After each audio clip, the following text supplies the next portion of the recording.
సీరియల్లో సినిమాలో నటించాలనుకుంటున్నారా? అయితే వెంటనే మా యాక్టింగ్ స్కూల్లో జాయిన్ అవ్వండి. నేను ఇవాళ ఒక్కటే మాట్లాడతానండి. ఇవాళ సోషల్ మీడియా ఓపెన్ చేశాము అని అంటే, సోషల్ మీడియా కాదు ఏ మీడియా అయినా తీసుకోండి, ఓపెన్ చేశాము అని అంటే ఆ రాజకీయాలు చూడండి ఎంత దరిద్రంగా బడేడుస్తున్నాయో. ఆడాలేదు మగాలేదు గుడ్డలోడు తీసుకొని చూపించేవాడు ఒకడైతే, గుడ్డలు ఎందుకు ఓడ తీసామని అడిగితే ఒకళ్ళు అయితే, ఇంకేదన్నా ఇంకొకటి జరిగితే ఆడాలని రోడ్డు మీదకి ఈళ్ళు లాగితే, వాళ్ళు 4 సార్లు లాగితే, అసలు పలక కూడనటువంటి పదజాలాలు పలుకుతూ కూడా వీళ్ళేం నాయకులండి ప్రపంచానికి? వీళ్ళు ఏమిస్తున్నారండి దీనికి? ఆ దరిద్రం. సినిమాలు చూడండి, ఏ సినిమా చూడండి, వాడు పోయి 100 మందిని గాల్లోకి లేచి 100 మందిని తన్నేసి వస్తాడు. ఈడు చొక్కాలు జించేసేసుకుని ఏదో అమ్మా బాబు కష్టపడి సంపాదించిన చొక్కాను అక్కడ జించుకొని, తర్వాత మళ్ళీ నాన్న సంపాదించినటువంటి డబ్బులన్నీ తీసుకొని పోయి బ్యానర్లు కట్టేసి బ్యానర్లకు పాలాభిషేకాలు చేసేసి ఇంట్లో ఉన్న సొమ్ము ఎవడికో తగలబెట్టి వస్తాడు వీడు. అర్థమైందా? కనీసము ఈ పిల్లలు, ఇంకా కొంతమంది పిల్లలు పేరెంట్స్ నేను చెప్తున్నాను, మగ పిల్లలు పొద్దున్న 12 వరకు లెగవరు, అర్ధరాత్రి 12 దాకా ఇంటికి రారు, అసలు అర్ధరాత్రుల పూట ఇళ్లలోనే ఉండట్లేదు. ఏం చేస్తున్నారు అంటే పిల్లలు పేరెంట్స్ పట్టించుకునేటటువంటి అవకాశమే ఇక్కడ ఉండటం లేదు. ఎందుకు ఉండట్లేదు చెప్పండి నాకు. గారాబం. అయ్యో ఏమైపోతాడో, ఏమవడు, ఇంకొక దాన్ని ఏదన్నా చేసి వస్తాడు, లేదా నువ్వు ఇట్టాగే రోడ్డు మీద ఏదో ఒక రోజు కూర్చోవాల్సి వస్తుంది. వాడికి ఒక లక్ష్యం ఉండదు. డబ్బు ఉంది కాబట్టి సీట్లు కొంటున్నాము, కాలేజీల్లో జాయిన్ చేస్తున్నాం, డబ్బు నువ్వు ఇస్తున్నావు కాబట్టి వాడు ఎంజాయ్ చేస్తున్నాడు. నీ బిడ్డని సమాజంలో ఉపయోగపడేటటువంటి ఒక శక్తిగా తయారు చేయలేనటువంటి నీ మాతృత్వం కానీ నీ పితృత్వం కానీ దేనికి? ఏమి చేసుకోను, ఏమి చెయ్యను. ఇవాళ నాలంటాళ్ళు కూడా సమాజంలో పిల్లల్ని వదలాలంటే భయపడుతున్నారు. ఇప్పుడు అదే అంటే మీ దగ్గర కౌన్సిలింగ్కి వచ్చినప్పుడు పేరెంట్స్ తోటి టీనేజ్ పిల్లలు మీరు ఎందుకలా అరుస్తున్నారు అన్నట్టు అనిపించేది నాకు. అంటే ఆ కౌన్సిలింగ్ ఎందుకు అంత ఇంపార్టెంట్ అనేది ఈ సెల్ఫీ వీడియోస్ లాంటివి చూసినప్పుడు అనిపిస్తుంది. టీనేజ్ పిల్లలు ఏ దారుణంగా వెళ్ళిపోతున్నారు. ఒక్కొక్కసారి మీరు ఎక్స్ట్రీమ్కి వెళ్ళిపోతారు కదా, అటు పేరెంట్స్ వైపును పిల్లల వైపు వెళ్ళిపోతూ ఉంటారు కదా ఎక్స్ట్రీమ్. పరిగెత్తుకొని వచ్చి డోర్ తీసి చూసి కూడా వచ్చిన రోజులు ఎన్ని లేవు.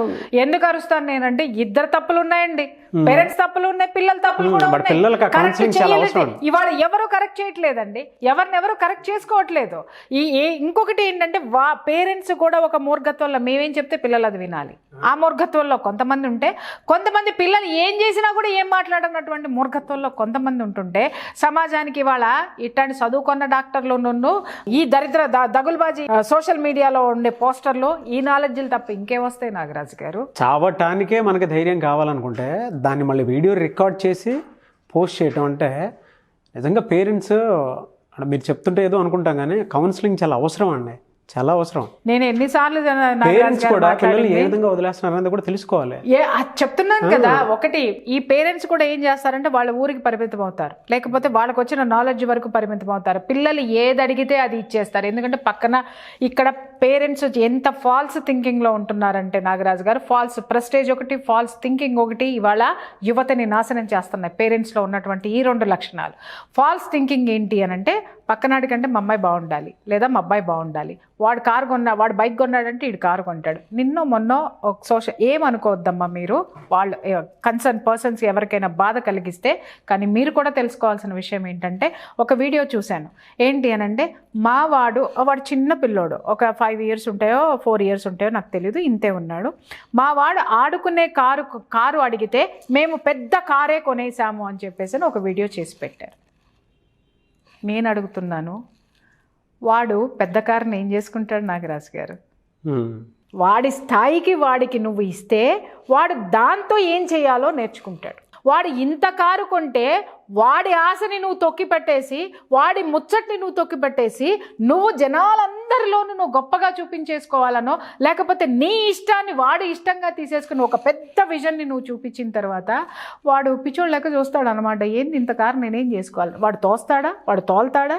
నువ్వు తోలుతావు, నువ్వు కూర్చుంటావు. అరే నీ కార్రా ఇది అని అంటే వాడు ఫీల్ అవ్వడు. నీ కార్ అనేది వాడు ఫీల్ కాడు. అంటే ఏంటి? ఏమనాలి? ఫాల్స్ ప్రెస్టేజెస్ కాదు, ఫాల్స్ థింకింగ్. నా కొడుకు ఇంత అడిగితే నేను ఇంత చేస్తానంటే వాడిలో మీకు ఒక విషయం తెలుసా నాగరాజు గారు, అది ఒక అసంతృప్తి కింద ఉండిపోతుంది తెలుసా. అవునండి. వాడు పెద్ద అయిన తర్వాత వీళ్ళు ఏమనుకుంటారో, పెద్ద కారు కొనిచ్చి నా కొడుక్కి పెద్ద మనసుని చాటి చెప్పామని వీళ్ళు అనుకుంటారు. కానీ వాడు పెద్ద అయిన తర్వాత ఏమంటాడో చెప్పమంటారు వీళ్ళని, చిన్నప్పటి నుంచి నేను ఏది అడిగితే మీరు ఇచ్చారు కనుక మీకు ఏది ఇష్టమైతే అదే చేశారని మాట్లాడతాడు వాడు. వాడికి కావాల్సింది వాడి చేత్తో నడుపుకునే కారు, వాడు కూర్చుని నడుపుకునే కారు, నువ్వు కూర్చుని నడుపుకునే కారు నువ్వు కొనేసి మా పిల్లవాడికి ఇంత కొనిచ్చాను అనేది రాంగ్ థింకింగ్. అర్థమైందా? ఫాల్స్ ప్రెస్టేజెస్ నాగరాజు గారు.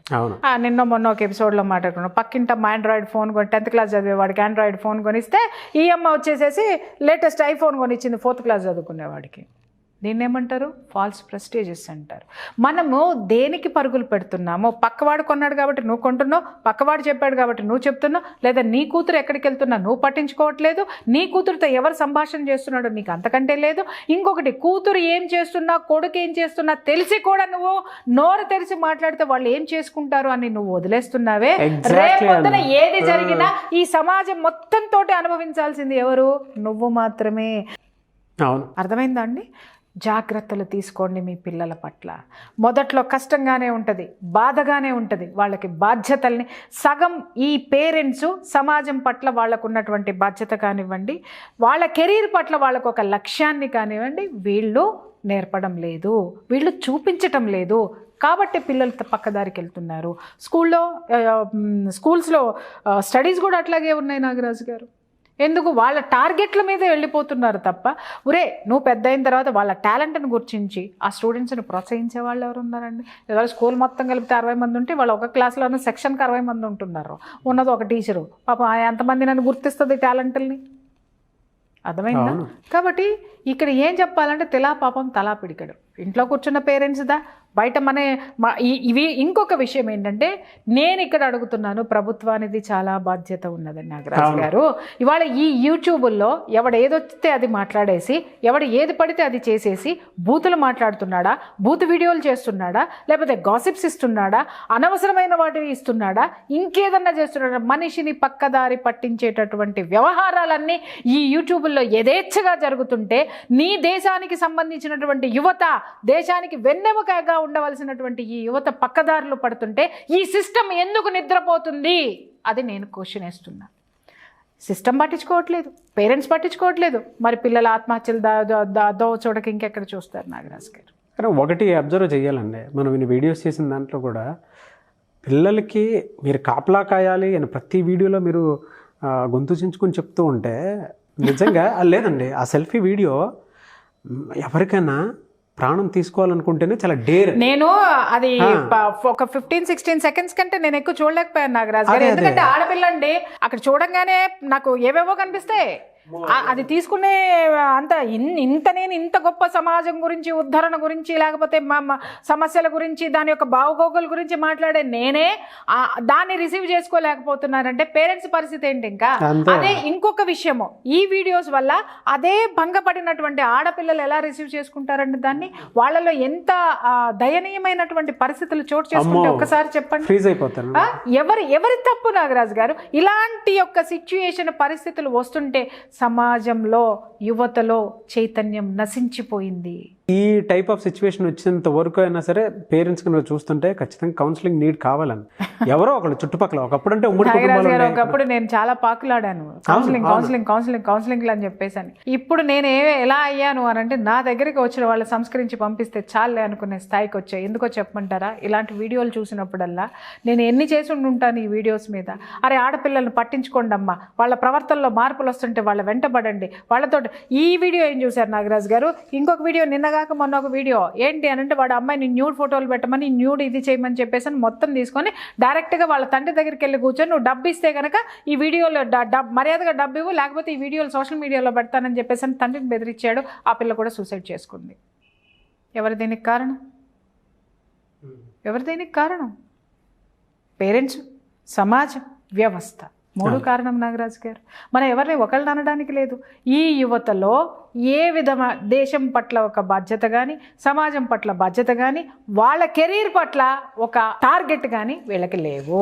టార్గెట్లు లేనటువంటి జీవితాలన్నీ గాలిపటాల్లాగే ఇలా తెగిపోతాయి, చిరిగిపోతాయి. చెప్పండి. ఇలాంటివి ఎన్ని ఉన్నాయి? అవును అవును. రాత్రి జరిగితే స్టేటస్లు ఉంటాయి, రీల్స్ ఉంటాయి, ఇంకొకటి ఉంటాయి. పోరంబోకు నా కొడుకులందరినీ అనకూడదు కానీ వీళ్ళందరూ అర్ధరాత్రులు రోడ్ల మీద తిరుక్కుంటూ రీల్స్ పెడతా ఉంటారు. నిన్నో మొన్న మా ఇంట్లో గట్టి వార్నింగ్ అయిపోయింది. ఫోన్ లాగేసుకుని లోపల పడేసుకున్నా నాకు మనశ్శాంతిగా ఉన్నాను. ఒకటే విషయం చెప్పా, ఫోన్ నా దగ్గర ఉంటే నేను ఇంట్లో ఉంటా, నీ దగ్గర ఉంటే నేను ఇంట్లో నుంచి బయట ఉంటాననేసి. సింపుల్ అండి, స్ట్రైట్. దీంట్లో మొహమాటమే లేదండి. నీట్గా చెప్పా. ల్యాండ్ లైన్ ఉంది, దాన్ని వాడుకో. స్కూల్కి వెళ్తావా, టీచర్స్ ఫోన్ ఉంటుంది, వాడుకో. ఇంకెక్కడికన్నా వెళ్తావా, నాకు ముందు మెసేజ్ పెట్టు, నీకు ఎలాంటి ప్రొటెక్షన్ ఏర్పాటు చేయాలో నేను చూసుకుంటా. That's it. బట్ మీరు చెప్పిన దాంట్లో జాగ్రత్తలు పేరెంట్స్ చేసుకోవాల్సినటువంటి అవసరం చాలా ఉంది. సంస్కరణ నా ఇంటి నుంచి, నా నుంచే మొదలు పెట్టాలనిపించింది నాగరాజ్ గారు ఇవన్నీ చూసిన తర్వాత.